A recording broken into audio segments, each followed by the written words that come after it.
Présentation du lavage et nettoyage des herbes, le persil, la coriandre, le basilic et la menthe dans le laboratoire de l'Institut Cacheroute. Ce lavage et nettoyage doivent se faire de façon très méticuleuse afin de retirer tous les insectes qui se trouvent dans ces herbes. Il est important de rappeler que de consommer un seul insecte, c'est transgresser jusqu'à 6 interdits de la Torah. Première étape, on remplit le fond d'une bassine d'eau, on met du liquide vaisselle et on rajoute de l'eau. Deuxième étape, on trempe la botte dans l'eau et on la mélange bien avec l'eau. Troisième étape, on retire la botte de l'eau et on l'égoutte sur l'eau.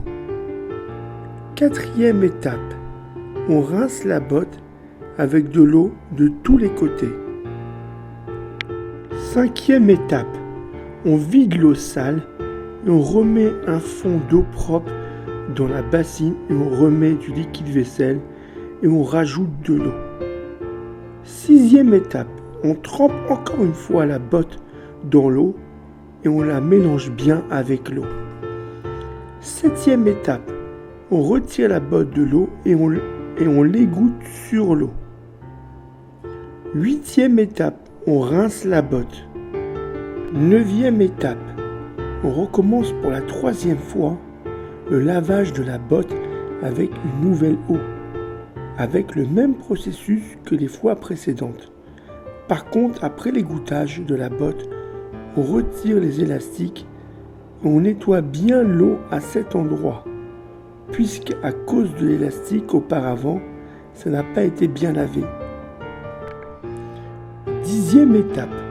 Ensuite, les bottes passent à l'essoreuse pour retirer le maximum d'eau. Onzième étape.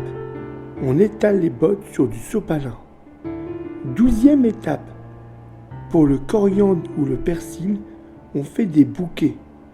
On tape fort sur le sopalin pour voir si rien ne tombe. Pour la menthe, on prend branche par branche, on tape sur le sopalin pour voir si rien ne tombe. Ensuite, on enlève toutes les petites feuilles et puis on regarde feuille par feuille des deux côtés, ainsi que la tige avec une lumière forte. Pour le basilic, on vérifie feuille par feuille des deux côtés à travers une lumière forte. Et après tout ce processus, on présume qu'il n'y a plus d'insectes et donc c'est consommable.